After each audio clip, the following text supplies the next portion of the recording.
So good morning. Today I am going to present an introduction to microwaves. So this is Ramya, Assistant Professor and Head, Department of ECE, Indira Ganesan College of Engineering. So what are microwaves? So microwaves are waves with smaller wavelengths. So the equation relating wavelength and frequency is lambda is equal to c by f, where lambda is the wavelength, c is the free space velocity and f is the frequency. So normally the frequency of microwave signal ranges from 300 megahertz to 300 gigahertz. So a gigahertz is nothing but 10 power 9.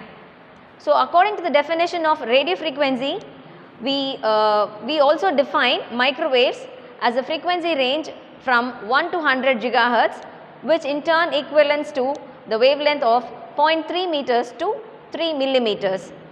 Because of this reason, the upper end of the microwave frequency range is also called as millimeter waves. So this is the electromagnetic spectrum. So the entire electromagnetic spectrum is projected here. So we can see that the start of the electromagnetic spectrum is the radio frequency. So this radio frequency signal we generally use for radio transmission and television transmission purposes. So followed by the radio frequency, we have the microwave signal frequency band. So this microwave frequency finds enormous applications. It is used in industrial applications, it is used for communication purpose, it is used for military applications and all. So this frequency range is followed by infrared. So infrared is what is used in all the remote sensing and heating applications, and the visible light falls in between the infrared spectrum and the ultraviolet radiation spectrum. So followed by the ultraviolet radiations, we have the X-rays and gamma rays. So as we know, the higher end of the, that is the upper end of the electromagnetic spectrum forms the ionizing radiations. So to make it clear, what are ionizing and non-ionizing radiations? So ionizing radiations are capable of generating ions when they hit on the particles. So that is why we find doctors advising us not to take X-rays unnecessarily, because it can create ionization process inside the body, so which is harmful for the person. So the entire microwave frequency band is very large. So as we saw, it is from 10 to 100 gigahertz. So in gigahertz it is 10 power 9, so it is an enormous frequency band. So any component or any device or any circuit that we operate at microwave frequency range cannot produce a satisfactory result for the entire frequency range. So that is the reason why the microwave frequency is divided into several bands. So several designations are provided by different people. So the standard is provided by this IEEE. So this according to IEEE standard, we have these many number of frequency bands. So the first frequency band, that is 300 kilohertz to 3 megahertz. So it's called as the medium frequency band. So it is designated as MF. So medium frequency. So the 3 to 30 megahertz frequency range is designated as high frequency. So HF band. And 30 to 300 megahertz is called as the very high frequency range, VHF. Followed by this, we have 300 megahertz to 3 gigahertz, which is the ultra high frequency range. So the 1 to 2 gigahertz frequency is designated as the L band, which is long wave. The 2 to 4 gigahertz frequency is called as the S band, which is short wave. The 4 to 8 gigahertz is called as the C band, which means that it is a compromise between the S band and the X band. So the X band falls between 8 to 12 gigahertz. So the name X is because of the cross symbol which is used for precise positioning, and this X band was the frequency which was used for military applications in World War II. So the 12 to 18 gigahertz is called as the KU band, which is the cruise under, and 18 to 26 gigahertz is called as the K band, which is cruise. So the meaning of cruise in German is short. The 26 to 40 gigahertz is called as the KA band, which is cruise above, and the 40 to 75 gigahertz is called as the V band, which is the fifth band of the UHF frequency range. The 75 to 101 gigahertz is called as the W band. So this is because in the alphabetical order W follows V. So that is the reason for this W band. Above 111 gigahertz, the frequency range is called as the millimeter frequency range. So coming to microwave propagation, microwave signals travel in straight lines. So they require line of sight communication. So which means that the transmitter and the receiver should see each other. So this is the reason why terrestrial communication using microwaves is limited to only 64 kilometers, because in the terrestrial communication we may have obstacles in between like buildings, trees, etc. So the high end of the microwave frequency band is absorbed by the atmospheric gases present, so which in turn limits the practical application of microwave signals to a distance of about a kilometer. So coming to the applications of microwaves, microwaves find its enormous applications in various fields. So it is used in communication, it is used for navigation purpose, it is used in military and radar applications, it is used for radio astronomy, for industrial purpose and for heating applications, it is used in spectroscopy, it is also used in medical applications. Communication applications of microwaves. So microwaves are used for long distance communication, especially telephonic communication. So in prior to the optical communication, previously microwaves were used for telephonic communication. Wireless LAN protocols for Wi-Fi, Bluetooth, all these use microwave frequency range in the 2.4 gigahertz band, which is called as the ISM band.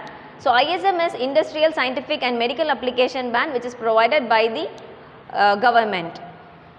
So what is the main reason why we choose microwaves for communication purpose? Because in microwave frequency range, gigahertz, the frequency is in gigahertz, which means 10 power 9. So the enormous bandwidth is available through which large amount of data can be transferred. Another advantage of using these microwave signal is that the wavelength is very small, which in turn provides us smaller size of the antennas, so which can be easily placed in handheld devices. So the satellite communications, which is used for the television as well as mobile communications, operate in the CX, Ka and Ku bands of the microwave spectrum. So these microwave signals are not absorbed by the atmospheric layers, and hence it is satisfactorily used for the satellite communications. Microwave signals are also used in navigation. So navigation is the study of the process which involves the monitoring and controlling of the movement of either aircraft or ships or any other vehicle from one place to another. So there are several categories of navigation: land navigation, marine navigation, aeronautical navigation and space navigation.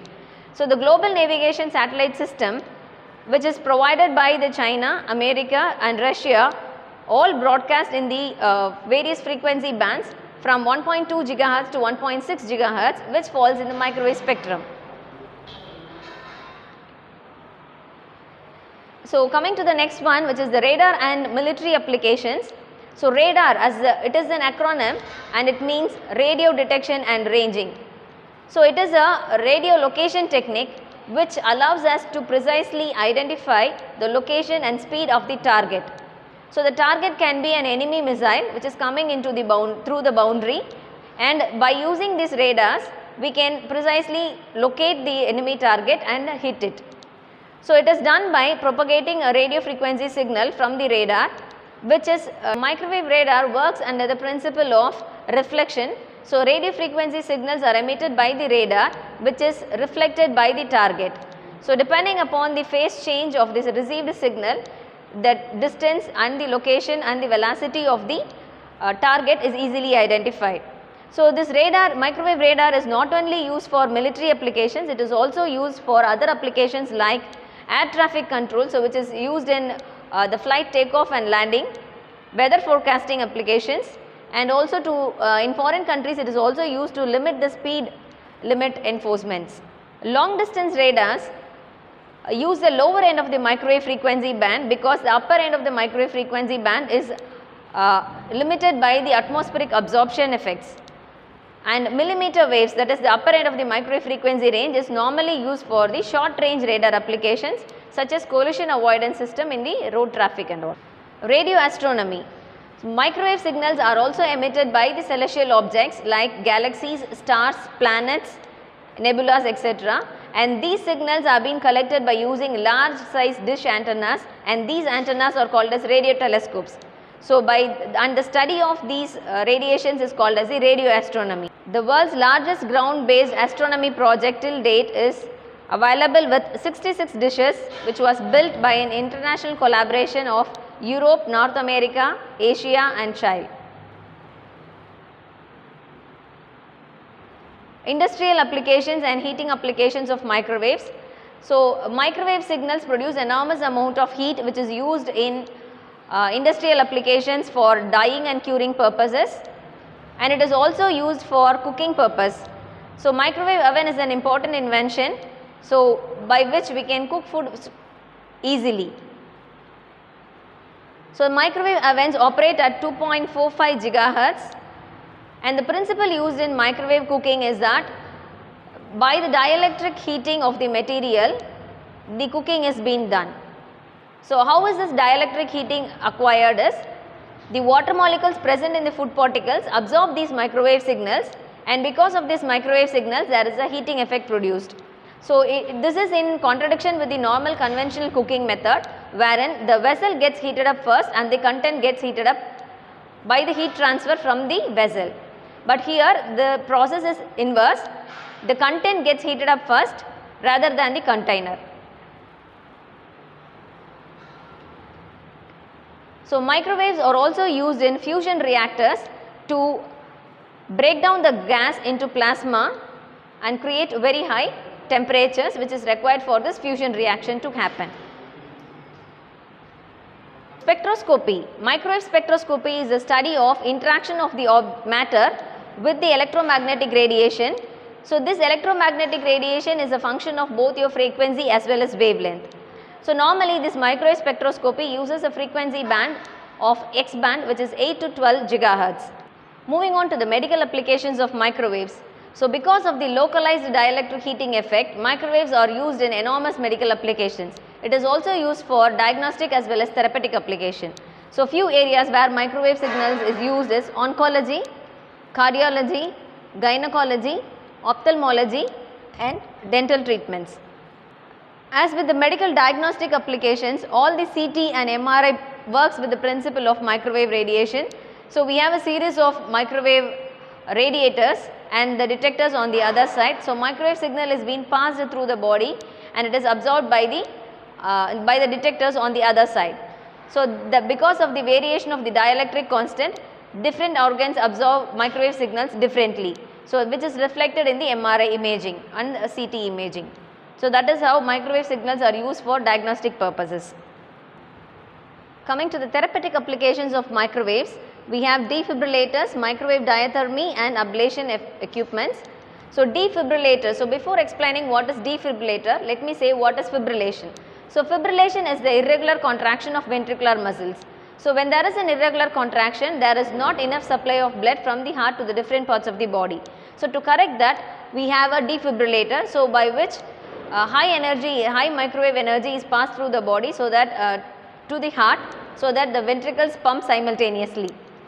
So, the next is microwave diathermy. So, diathermy is the heating effect produced by the microwave signal is used for the treatment of pains, to relieve pains.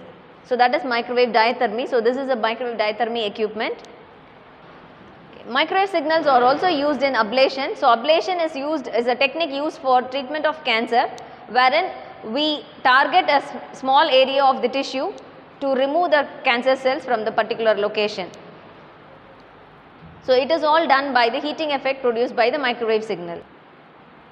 So, in today's session, we have seen about an introduction to microwaves and microwave signal propagation effects and the applications of microwaves. We have many more interesting topics regarding microwaves in the future sessions. Stay tuned. Thank you.